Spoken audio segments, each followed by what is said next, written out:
Welcome back. All right, news of the day video for all you fine people on the internet for your Tuesday, November the 5th. This is also known as the day where all the political advertising disappears. So, all right. That being said, we'll start at the top of the board. The Boston Bruins, Tyler Johnson, signed a contract with them yesterday, 1 year, $775,000. It's been an interesting tale. Tyler Johnson comes in September on a tryout. They did not sign him until yesterday. He's been with the team the whole time. They've known they're going to sign him. I think he knew they were going to sign him, or else he probably would have just said, forget it. But yeah, so they signed him in order to make room for him on the 23-man roster today. They have waived Max Jones. Jones is a depth forward, and while at times I've been a big fan of his game, in recent years I've understood why he's fallen down lineups, and at this point, him being on waivers makes sense. I think he probably clears.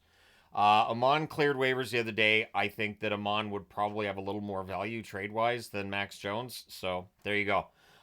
Jones probably clears. We'll find out tomorrow whether he does or doesn't. But for Boston, they're looking for a little more something in their lineup that they think Tyler Johnson will provide for them. As a Bruins fan, I hope it works out for him. I really do. Minor trade to talk about today in the NHL, a swap of defensemen. The Edmonton Oilers picking up Ronnie Attard from the Philadelphia Flyers for Ben Gleason. I like Attard. I think that could be a good pickup for the Oilers. I think he could come up and play a few games here and there. But Gleason, he's I believe he's got some NHL experience as well. Both of them are in their mid-20s. So it's just a swap of players, and we'll see how things go for them in new surroundings. Austin Matthews not playing tonight. He has an upper body injury. He is considered to be day to day, so it doesn't sound like it's anything major, but it's definitely something to keep an eye on. Matthews has had an okay start to the season, not the usual explosive start he has to seasons, but maybe he's been dealing with an injury for a while. At any rate, he's not going to be playing in the game tonight against Boston, and we'll see how that all goes down because Johnson is making his debut tonight for Boston, so could be interesting. The Vancouver Canucks making a lineup move that I think makes a lot of sense. Baines has been sent down to the AHL. They've called Ratu back up, and there's a lot of discussion in the market too about Lekaramaki, and rightfully so. Lekaramaki has a fantastic shot. He's not being brought up though. Ratu gets called up, so we'll see how that changes their lineup in upcoming games.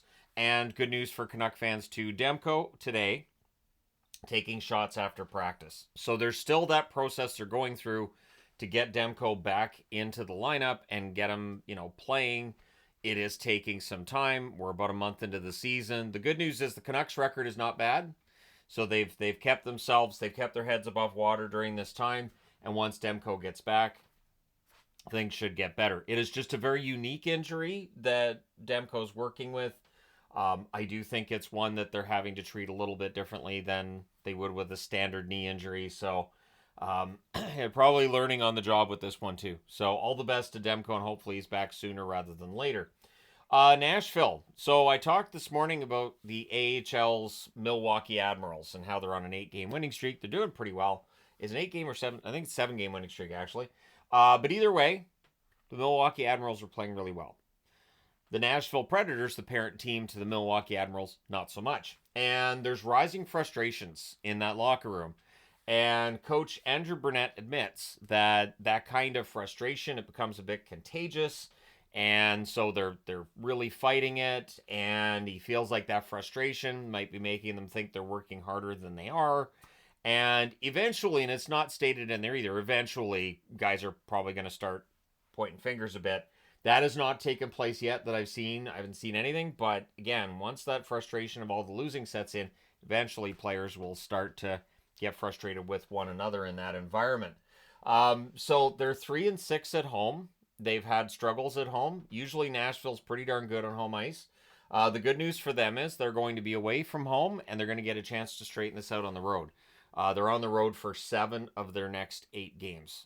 So yeah, Nashville, I do think they're going to pull out of this. I do. I think they're going to be able to get things together. They had the win the other night over Colorado.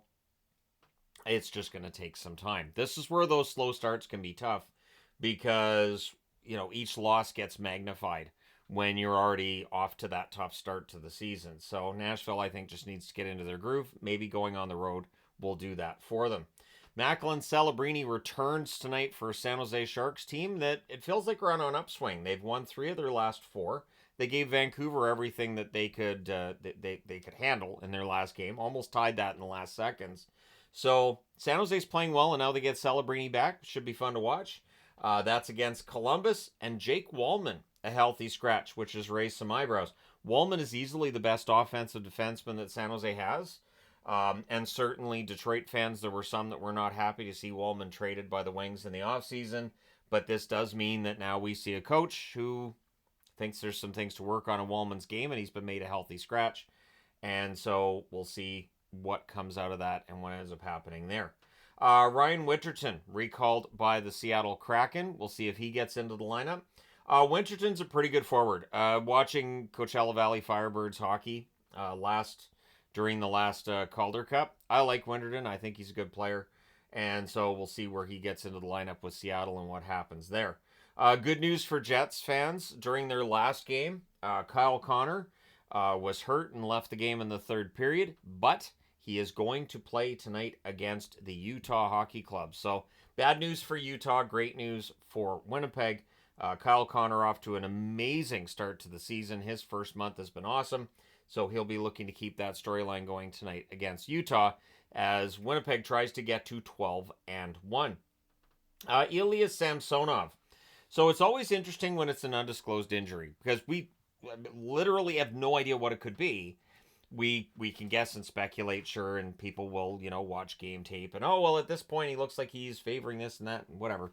But he's not traveling with the team for an upcoming road trip this week. So he's going to be out for a bit. I haven't seen anything about being put on the IR necessarily at this point.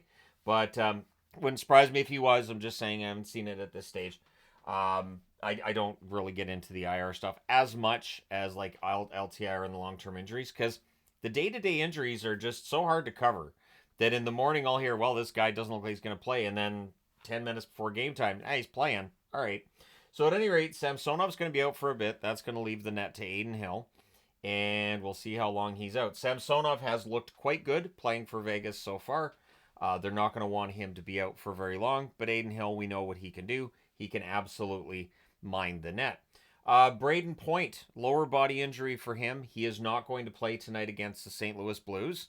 So if you're a Blues fan, that's good news because Point's a pretty darn good player. So they've called up Goncalves from the minors.